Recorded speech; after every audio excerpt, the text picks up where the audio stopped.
أعوذ بالله من الشيطان الرجيم بسم الله الرحمن الرحيم رب اشرح لي صدري ويسر لي أمري واحلل عقدة من لساني يفقهوا قولي رب زدني علما وعملا صالحا آمين. اللهم صل على محمد وعلى آل محمد كما صليت على إبراهيم وعلى آل إبراهيم إنك حميد مجيد. اللهم بارك على محمد وعلى آل محمد كما باركت على إبراهيم وعلى آل إبراهيم إنك حميد مجيد. اس دعا کے ساتھ آغاز کرتے ہیں کہ اللہ تعالیٰ قرآن پاک کا صحیح فہم عطا فرمائے، ہمیں اس پہ عمل کی توفیق عطا فرمائے، اس کا پڑھنا پڑھانا سیکھنا سکھانا ہمارے حق میں حجت بنائے، ہمارے خلاف حجت نہ بنائے۔ سورہ مائدہ ہم پڑھ رہے ہیں، ہمارا 5واں رکوع ہے۔ اس کا ترجمہ اس طرح سے ہے، تلاوت اس کی ہو چکی، ترجمہ اس طرح سے ہے: اور ذرا انہیں آدم کے 2 بیٹوں کا قصہ بھی بے کم و کاست سنا دو۔ جب ان دونوں نے قربانی کی تو ان میں سے ایک کی قربانی قبول کی گئی اور دوسرے کی نہ کی گئی۔ اس نے کہا میں تجھے مار ڈالوں گا۔ اس نے جواب دیا اللہ تو متقیوں ہی کی نظریں قبول کرتا ہے، اگر تو مجھے قتل کرنے کے لیے ہاتھ اٹھائے گا تو میں تجھے قتل کرنے کے لیے ہاتھ نہ اٹھاؤں گا۔ میں اللہ رب العالمین سے ڈرتا ہوں، میں چاہتا ہوں کہ میرا اور اپنا گناہ تو ہی سمیٹ لے اور دوزخی بن کر رہے۔ ظالموں کے ظلم کا یہی ٹھیک بدلہ ہے۔ آخرکار اس کے نفس نے اپنے بھائی کا قتل اس کے لیے آسان کر دیا اور وہ اسے مار کر ان لوگوں میں شامل ہو گیا جو نقصان اٹھانے والے ہیں۔ پھر اللہ نے ایک کوا بھیجا جو زمین کھودنے لگا تاکہ اسے بتائے کہ اپنے بھائی کی لاش کو کیسے چھپائے۔ یہ دیکھ کر وہ بولا افسوس مجھ پر، میں اس کوے جیسا بھی نہ ہو سکا کہ اپنے بھائی کی لاش چھپانے کی تدبیر نکال لیتا۔ اس کے بعد وہ اپنے کیے پر بہت پچھتایا۔ اسی وجہ سے بنی اسرائیل پر ہم نے یہ فرمان لکھ دیا تھا کہ جس نے کسی انسان کو خون کے بدلے یا زمین میں فساد پھیلانے کے سوا کسی اور وجہ سے قتل کیا، اس نے تمام انسانوں کو قتل کر دیا، اور جس نے کسی کی جان بچائی اس نے گویا تمام انسانوں کی جان بخشی کر دی۔ مگر ان کا حال یہ ہے کہ ہمارے رسول پیدر پہ ان کے پاس کھلی کھلی ہدایات لے کر آئے، پھر بھی ان میں سے بکثرت لوگ زمین میں زیادتیاں کرنے والے ہیں۔ جو لوگ اللہ اور اس کے رسول سے لڑتے ہیں اور زمین میں اس لیے تگودو کرتے پھرتے ہیں کہ فساد برپا کرے، ان کے لیے سزا یہ ہے کہ قتل کیے جائیں یا سولی پر چڑھائے جائیں یا ان کے ہاتھ اور پاؤں مخالف سمتوں سے کاٹ ڈالے جائیں یا وہ جلا وطن کر دیے جائیں۔ یہ ذلت اور رسوائی تو ان کے لیے دنیا میں ہے اور آخرت میں ان کے پاس اس سے بڑی سزا ہے۔ مگر جو لوگ توبہ کر لیں قبل اس کے کہ تم ان پر قابو پاؤ، تمہیں معلوم ہونا چاہیے کہ اللہ معاف کرنے والا اور رحم فرمانے والا ہے۔ پیچھے ہم کل پڑھ رہے تھے بنی اسرائیل کا سارا تذکرہ، اور اس کے اندر جو ہے وہ ان کی جو انہوں نے حرکات کی اور جو اللہ تعالیٰ نے نعمتیں دی اور نافرمانیاں انہوں نے کی اس کے بارے میں، اور پھر اللہ نے ہمیں بتایا کہ قرآن نور مبین ہے، اس کے بارے میں ہم نے کل پڑھا، اور اسی سلسلے سے بات چلتی ہوئی آگے اب یہاں پہ آئی کہ اللہ تعالیٰ حضرت آدم علیہ السلام کے 2 بیٹوں کا قصہ سنا کے ان کو ان کی حالت کے اوپر ان کی باتوں کے اوپر جو ہے وہ متنبع کر رہے ہیں۔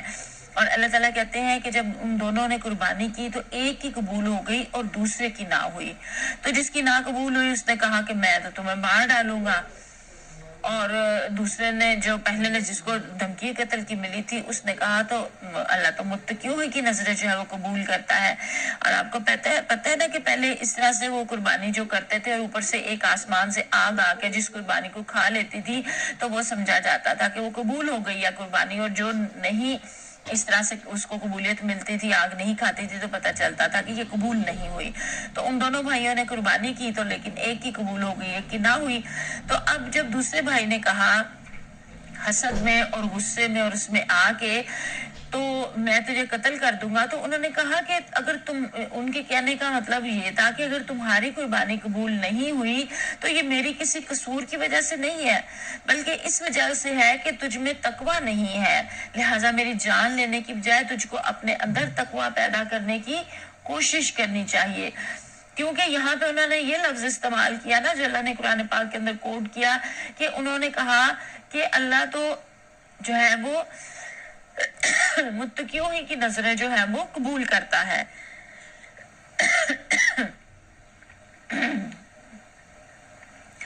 اب یہاں بتا دیا گیا کہ اصل میں تو اللہ کے ہاں مقبولیت جو ہے وہ تقوی ہی ہے۔ ہماری شریعت کے اندر بھی قرآن پاک کے اندر بھی ہم عبادات کا جہاں تذکرہ پڑھتے ہیں وہاں ہم پڑھتے ہیں کہ تقوی جو ہے وہ بہترین ذات راہ ہے۔ رمضان کا ذکر آتا ہے کہ روزے تمہارے اوپر اس لیے فرض کیے گئے تاکہ تمہارے اندر تقوی کی صفت پیدا ہو، لعلکم تتقون کے الفاظ استعمال ہوئے ہیں نا. تو یہاں پہ بھی جہاں جو ہے وہ حج کی بات آتی ہے تو اللہ تعالیٰ کہتے ہیں بہترین جو ہے وہ جب جاؤ تو اپنا زاد راہ ساتھ لے لو، اور بہترین زاد راہ جو ہے وہ تقوی ہے. اور جہاں لباس کا سورہ اعراف میں ذکر آتا ہے وہاں پہ بھی اللہ تعالیٰ فرماتے ہیں کہ بہترین لباس جو ہے وہ تقوی کا لباس ہے. اصل میں تو تقوی مقصود ہے، اور تقوی کیا ہے؟ اللہ تعالیٰ سے ڈرتے ہوئے اس کی محبت میں اس سے ان کاموں سے رک جانا، بچ جانا کہ جن سے اس نے منع کیا ہے. اور خوف بھی محبت والا خوف، جیسے ہمیں اپنے ماں باپ کا خوف ہوتا ہے نا، ہمیں یہ تو نہیں ہوتا نا ماں باپ کا خوف کہ وہ ہمیں آگ میں ڈال دیں گے یا ہمیں جو ہے وہ جان سے ہی مار ڈالیں گے. یہ خوف ہوتا ہے نا کہ امی یا ابو کہیں ناراض نہ ہو جائیں، یا جن سے بھی ہمیں محبت ہوتی ہے، چاہے میاں بیوی ہیں، چاہے بچے ہیں، چاہے کوئی بھی رشتہ ہے، تو ہم اس لیے اس چیز سے باز آتے ہیں کہ دوسرا ناراض نہ ہو جائے محبت کی اور شفقت کی بنا پہ. جیسے کہ ماں باپ کی ناراضگی آتی ہے تو ہمیں یہاں پہ یہ پتہ چلتا ہے کہ جو تقوی ہے اور جو ہے وہ اللہ تعالیٰ سے ڈرنا ہے اور اس کی محبت میں ان چیزوں سے باز آ جانا کہ جن سے اس نے منع کیا ہے، اور ان کاموں کو کرنے کی کوشش کرنا جن کا اس نے حکم دیا ہے، تو یہ تقوی ہے. تو اگر تقوی انسان کے اندر نہیں ہے، خدا کا ڈر خوف نہیں ہے، اس کی محبت نہیں ہے، تو پھر انسان جو ہے وہ شتر بے مہار ہو جاتا ہے اور جو اس کا جی چاہے وہ کرتا رہتا ہے اور کرتا چلا جاتا ہے. تو یہاں اس کے بھائی نے کہا کہ اصل وجہ یہ نہیں ہے کہ جو ہے میری وجہ سے تمہاری قربانی قبول نہیں ہوئی ہے، بلکہ تمہاری اس وجہ سے کہ تمہارے اندر تقوی نہیں ہے. اور یہ بھی ہم جانتے ہیں دسمبر کا کہ جس میں حضرت عمر فاروق رضی اللہ تعالیٰ نے جب پوچھا تو کعب بن مالک نے بتایا کہ تقوی جو ہے وہ کیا ہے. تو انہوں نے پوچھا کہ کبھی آپ جو ہے وہ جنگل میں سے گزرے ہیں، خاردار جھاڑیوں میں سے گزرے ہیں؟ تو انہوں نے کہا ہاں. تو انہوں نے کہا آپ کیسے گزرتے ہیں؟ تو حضرت عمر فاروق نے فرمایا کہ ظاہر ہے اپنا دامن بچاتے ہوئے، اپنے کپڑوں کو بچاتے ہوئے. تو انہوں نے کہا یہی تقوی ہے. یعنی کہ یہ جتنی اللہ کی نافرمانیاں ہیں، جتنے گناہ ہیں، یہ سمجھ لے کہ جھاڑیاں ہیں اور کانٹے دار جھاڑیاں ہیں. اور اس راہ گزر سے میں نے اور آپ نے گزرنا ہے تو اپنے دامن کو بچا کے، اپنے کپڑوں کو بچا کے کہ ان کے ساتھ لگ کے پھٹ نہ جائیں جیسے ہم بچا کے گزرتے ہیں. تو بالکل ایسے ہی اسی کا نام تقوی ہے کہ ہر اس کام سے رک جانا جس سے اللہ تعالیٰ نے منع کیا، اور ہر اس کام کو کرنے کی کوشش کرنا جس کا اللہ تعالیٰ نے حکم دیا ہے. اور پھر کیا کہا اس کے بھائی نے کہ اگر تو مجھے قتل کرنے کے لیے ہاتھ اٹھائے گا تو میں تجھے قتل کرنے کے لیے ہاتھ نہ اٹھاؤں گا. میں اللہ رب العالمین سے ڈرتا ہوں. میں چاہتا ہوں کہ میرا اور اپنا گناہ تو ہی سمیٹ لے اور دوزخی بن کر رہے. اب یہ جو ان کا کہنا تھا نا ان کے بھائی کا، حابیل کا، یہ حابیل اور قابیل کا قصہ ہے نا، قابیل نے قتل کر دیا تھا.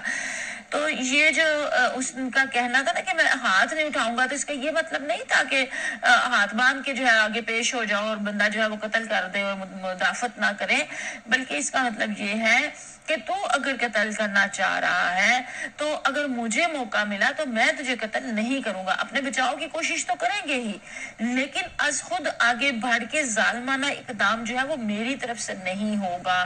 یہ حضرت آدم علیہ السلام کے اس نیک بیٹے نے کہا، اور کہا کہ میں تو اللہ سے ڈرتا ہوں.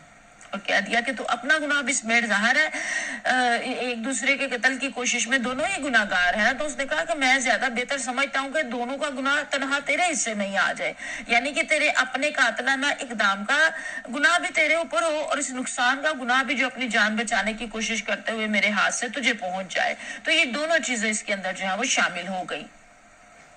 اور پھر ساتھ اس نے یہ بھی کہہ دیا کہ ظالموں کے ظلم کا یہی ٹھیک بدلہ ہے. آخرکار اس کے نفس نے اپنے بھائی کا قتل اس کے لیے آسان کر دیا اور وہ اسے مار کر ان لوگوں میں شامل ہو گیا جو نقصان اٹھانے والے ہیں. اب دیکھ لیں، خسارہ پانے والے، نقصان اٹھانے والے. ہمیں لگ رہا ہوتا ہے کہ ہم نے شاید دوسرے کو مار دیا, دوسرے کا نقصان کر دیا, لیکن ہوتا کیا ہے, ہمارا اپنا نقصان ہو رہا ہوتا ہے. اور جب ہم کسی کو معاف بھی کرتے ہیں نا تو ہمیں لگتا ہے شاید میں نے اس کے اوپر بڑا احسان کیا ہے, بڑا احسان عظیم کیا ہے, اس نے تو میرے ساتھ یہ اور یہ اور یہ برائی کی تھی تو میں نے تو اس کو معاف کر دیا, میں نے تو اس کے اوپر بڑا احسان کیا ہے. ایسا نہیں ہوتا. اصل میں جو ہم دوسرے ظالم فرد کو یا جس نے زیادتی کی ہوتی ہے اس فرد کو جو معاف کر رہے ہوتے ہیں تو وہ اصل میں ہم اپنے آپ کو معاف کر رہے ہوتے ہیں, ہم اپنے آپ کو بچا رہے ہوتے ہیں, ہم اپنے آپ کو اس سچویشن سے نکال رہے ہوتے ہیں. اصل میں وہ ہمارا اپنا فائدہ ہو رہا ہوتا ہے, اور جو دوسرا زیادتی کر رہا ہوتا ہے اصل میں وہ اپنا نقصان خود کر رہا ہوتا ہے. اسے لگ رہا ہوتا ہے کہ شاید میں نے دوسرے کو مار کے دوسرے کا نقصان کر دیا یا اس کے ساتھ کوئی زیادتی کی تو اس کا نقصان ہو گیا. نہیں, ایسا نہیں ہوتا. یہ جو خرابی کرتا ہے, برائی کرتا ہے, زیادتی کرتا ہے, اصل میں وہ اپنی ذات کے اوپر خود ظلم کر رہا ہوتا ہے. اور پھر اللہ نے ایک کوا بھیجا جو زمین کھودنے لگا تاکہ اسے بتائے کہ اپنے بھائی کی لاش کیسے چھپائے. یہ دیکھ کر وہ بولا, افسوس مجھ پر, میں ایسے کوے جیسا بھی نہ ہو سکا کہ اپنے بھائی کی لاش کو چھپاتا. یہ دیکھ کر وہ بولا, افسوس مجھ پر. اور پھر اس نے شاید میں کاش میں اپنے بھائی کی لاش کو چھپانے کی کوئی تدبیر نکال لیتا. اس کے بعد وہ اپنے کیے پر بہت پچھتایا. یعنی کہ اللہ تعالیٰ نے ایک کوے کو بھیجا کہ جس کے ذریعے سے آدم کے اس غلط کار بیٹے کو اس کی جہالت اور نادانی پر متنبہ کیا گیا. اور جب ایک مرتبہ اس کو اپنے نفس کی طرف توجہ کرنے کا موقع مل گیا تو پھر اس کو ندامت نہ صرف ہوئی بلکہ اس کو احساس بھی ہوا بعد میں کہ یہ میں نے اپنے بھائی کا قتل کر کے بڑی جہالت کا ثبوت دیا ہے. کیونکہ یہاں پہ جو ہے نا فَأَصْبَحَ مِنَ النَّادِمِينَ, نادم ہوا, بہت زیادہ پچھتایا, شرمندہ ہوا. وہ پچھتایا کیوں؟ کیونکہ اس کو پتہ چل گیا. اس وقت تو غصے میں نہیں پتہ چلا, حسد میں نہیں پتہ چلا, اور لیکن جب غصہ ٹھنڈا ہوا اور تھوڑا سا ہی غور و فکر کیا تو سمجھ آ گئی کہ یہ تو میں نے غلط کر دیا. ایک کوے نے کھود کے جو لاش چھپائی تو اس کو فوراً وہ دیکھنے سے ہی اس کو بات سمجھ آ گئی کہ مجھے تو یہ بھی نہیں پتہ چل سکا کہ میں نے اب اس کو کیا کرنا تھا, لاش کے ساتھ کیا سلوک کرنا تھا, اس کو کیسے چھپانا تھا. اور پھر جو ہے وہ اس کو اس کے اوپر جو ہے وہ بہت زیادہ افسوس ہوا. اب یہاں اس واقعے کا ذکر کر کے اللہ تعالیٰ یہودیوں کو ان کی اس سازش پر ایک لطیف طریقے سے ملامت کر رہا ہے کہ انہوں نے جو پیانس جسم اور آپ کے جلیل القدر صحابہ کو قتل کرنے کے لیے کی تھی. پیچھے واقعہ میں نے آپ کو بتایا تھا نا کہ انہوں نے بلایا کھانے پہ اور ان کی سازش تھی کہ جو ہے وہ ایک دم ٹوٹ پڑیں گے اور جو ہے وہ نبی علیہ السلام اور ان کے ساتھیوں کو جو ہے ناؤز باللہ قتل کر دیں گے. تو یہاں بتایا ان دونوں واقعات میں مماثلت ہے نا کہ اللہ تعالیٰ نے عرب کے ان امیوں کو قبولیت کا جو درجہ عطا فرمایا اور ان پرانے اہل کتاب نے اس کو رد کر دیا. تو ایک طرف تو تقویٰ تھا اور دوسری طرف جو ہے وہ تقویٰ نہیں تھا. جو مسلمان تھے اس طرف تو تقویٰ تھا, اللہ سے ڈرنے والے تھے, لیکن پرانے اہل کتاب جو ہے ادھر تقویٰ نہیں تھا. اور یہ وہ لوگ تھے جنہیں دنیا میں پہلے امامت دی گئی, پھر انہوں نے جو ہے وہ ان کو رد کر دیا گیا کیونکہ انہوں نے اس کا حق ادا نہ کیا. اور چاہیے تو یہ تھا کہ یہ اپنے مردود ہونے کی وجہ پر غور کرتے اور اس قصور کی تلافی کرنے پر مائل ہوتے کہ جس کی وجہ سے وہ رد کر دیے گئے تھے. لیکن ان کے اوپر بھی ٹھیک اسی طرح جاہلیت کا دورہ پڑا جس طرح آدم کا وہ غلط کار بیٹا جس میں مبتلا ہوا تھا اور جاہلیت میں ہی اس نے اپنے بھائی کو جو ہے وہ قتل کر دیا. تو یہی سارا کچھ یہ کرنے جا رہے تھے اور کر رہے تھے.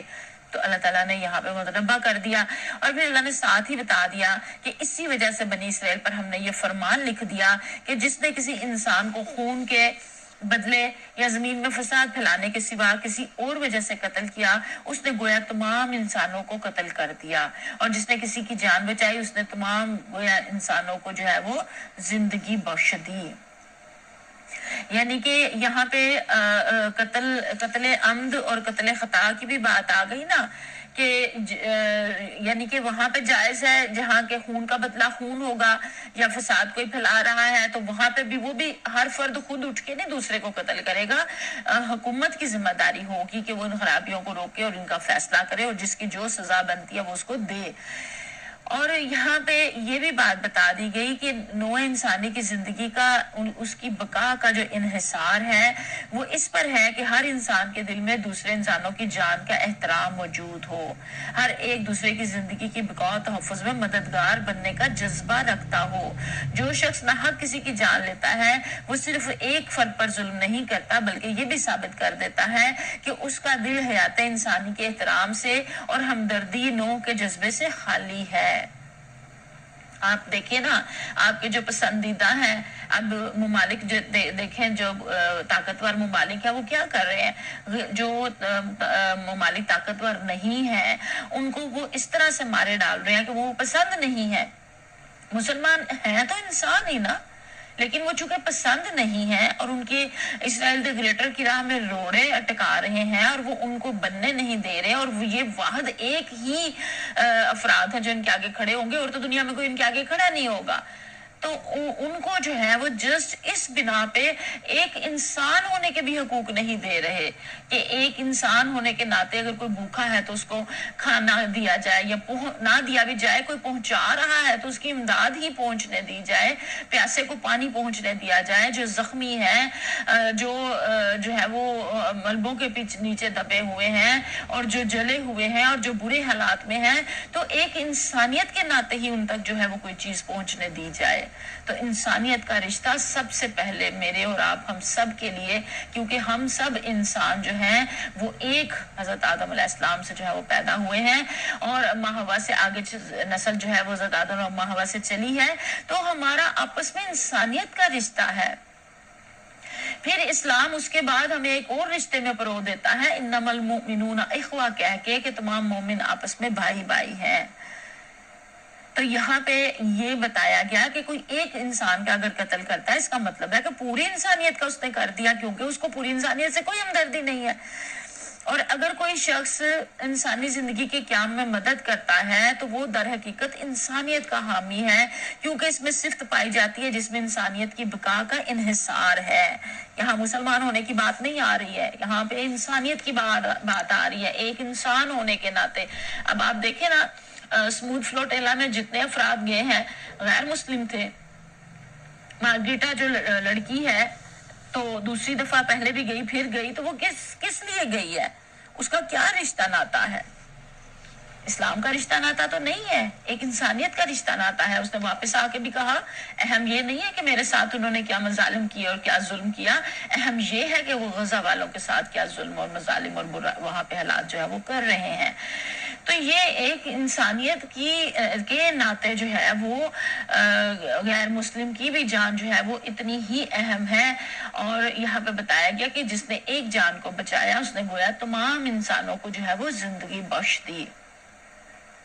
تو ہم کیسے ایک انسان ہوتے ہوئے اور پھر ایک مسلمان ہوتے ہوئے، پھر اس کے اوپر ہمسائے ہوتے ہوئے، پھر اس کے اوپر رشتے دار ہوتے ہوئے کتنے ہماری آپس میں جو ہے وہ رشتے اور ناطے بن جاتے ہیں، انسانیت کے ناطے سے، اسلام کے ناطے سے، ہمسائیگی کے ناطے سے، رشتے کے ناطے سے۔ تو پھر کیسے ہم ایک دوسرے کی جڑیں کاٹتے ہیں، پھر کیسے ہم ایک دوسرے لیگ پولنگ کرتے ہیں، کیسے ہم جو ہے وہ دوسروں کا برا چاہتے ہیں، کیسے ہم حسد کر لیتے ہیں، کیسے ہم جو ہے وہ دوسروں کو ستانے کے فارمولے بنا لیتے ہیں۔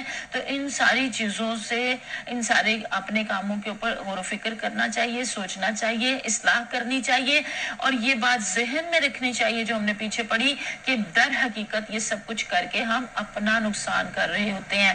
دنیا میں بھی اپنی مینٹل ہیلتھ بھی خراب ہوتی ہے، فزیکلی ہیلتھ بھی خراب ہوتی ہے، اور آخرت تو خراب ہوتی ہی ہوتی ہے، دنیا بھی ہم اپنے ہاتھوں سے خراب کرتے ہیں۔ اور پھر اللہ فرما رہے ہیں وہ لوگ اللہ اور اس کے رسول سے لڑتے ہیں اور زمین میں اس لیے تگودو کرتے پھرتے ہیں کہ فساد برپا کریں، ان کی سزا یہ ہے کہ قتل کیے جائیں یا سولی پر چڑھائے جائیں، یا ان کے ہاتھ اور پاؤں مخالف سمتوں سے کاٹ ڈالے جائیں، یا وہ جلا وطن کر دیے جائیں۔ یہ ذلت اور رسوائی تو ان کے لیے دنیا میں ہے، اور آخرت میں ان کے لیے اس سے بڑی سزا ہے، مگر لوگ جو توبہ کر لے قبل اس کے تم ان پر قابو پاؤ۔ اب یہ محاربہ کے متعلق جو ہے وہ آیت ہے، یعنی کہ وہ علاقہ، وہ ملک جہاں امن اور انتظام قائم کرنے کی ذمہ داری اسلامی حکومت نے اپنے